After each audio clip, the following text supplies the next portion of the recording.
안녕하세요. A앱 가정의 진행자를 맡은 헤일리라고 합니다. 이번 시간에는 4회 시간인데요.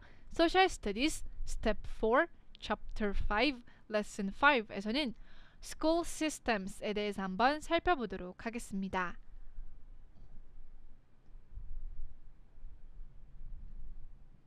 Education today was very different from the old days. 오늘날 교육은 예전과 많이 달랐습니다.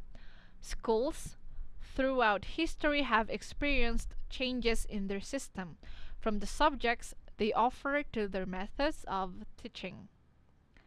역사를 통틀어 학교들은 그들이 제공하는 과목에서부터 가르치는 방법까지 그들의 시스템의 변화를 경험했다고 합니다. Before the 17th century, the Europeans were focused on producing priests, doctors, and lawyers to serve their nation.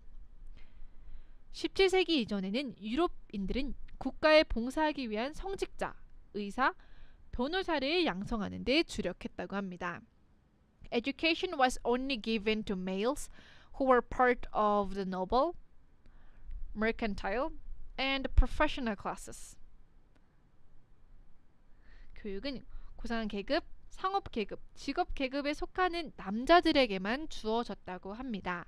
In school, they were asked to memorize texts and learn about geography and other languages such as Latin. 학교에서 그들은 문자를 암기하고 지리와 라틴어와 같은 다른 언어들에 대해 배우도록 요청을 받았다고 합니다. The females were not given the same level of education because most European nations believed that women were only going to be mothers with home duties. 대부분의 유럽 국가들은 여성들이 집안일을 하는 엄마가 될 것이라고 믿었기 때문에 여성들은 같은 수준의 교육을 받지 못했습니다. Instead of attending school with the males, females stayed at home to prepare themselves for motherhood. 남자 아이들과 함께 학교에 다니는 대신 여자들은 엄마가 되기 위해 준비를 하기 위해 집에서 머물렀다고 합니다. Eventually, females were also given permission to be enrolled in schools, but they were taught separately from males. 여성들은 학교에 등록할 수 있는 허가를 받을 수 있었지만 남자들과는 별개로 교육을 받았어야 했다고 합니다. In early America, the number of male students were dominant in schools. 초기 미국에서는 남자 학생들은 순에 학교에서 우세했다고 합니다. Because America was still a British colony, most of their lessons were still focused on producing lawyers, doctors, and priests. 미국은 여전히 영국의 식민지였기 때문에 그들의 수업의 대부분은 여전히 변호사, 의사, 성직자를 양성하는 데 초점이 맞춰져 있었다고 합니다. They were mostly taught about religion and the virtues of family and community.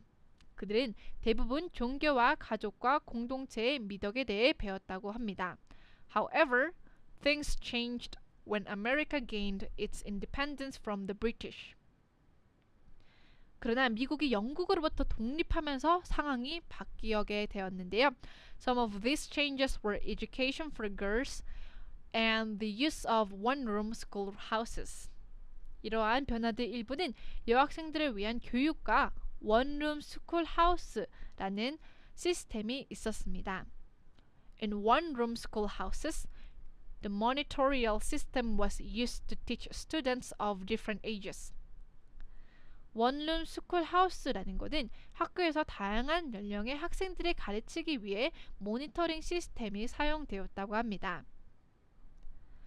In the monitorial system, the older is better students would teach the younger ones, making them helpers of the teacher. 모니터링 시스템에서는 나이가 더 많고 우수한 학생들이 더 어린 학생들을 가르치고 그들로 하여금 선생님들의 도움을 받게 하였다고 합니다.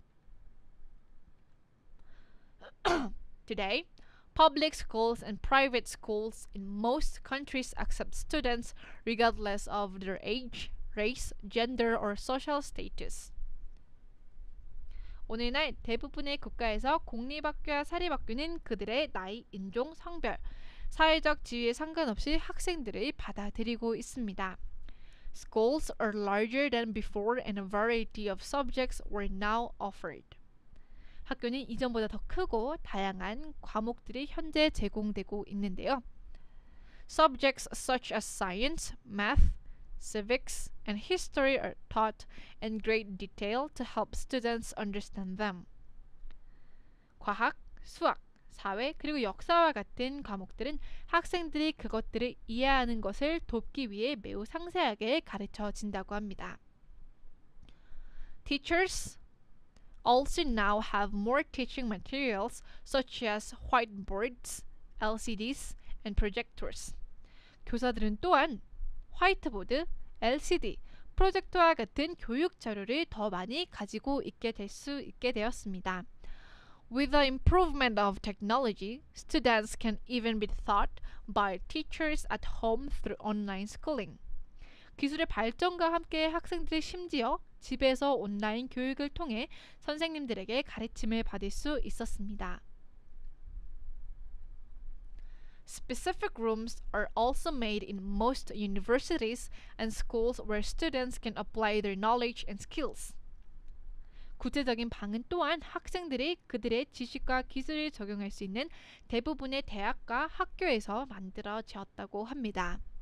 Science laboratories are used by students to do different experiments, and gymnasiums can be used to train for sports or practice other activities. 과학 실험실은 학생들에 의해 다양한 실험을 하기 위해 사용될 수 있으며 체조 경기장은 스포츠를 위해 훈련하거나 다른 활동들을 연습하기 위해 사용될 수 있다고 합니다. 이해하셨나요? 이해하셨다면 Social Studies Lesson 5를 마치겠고 다음 시간에 봬요.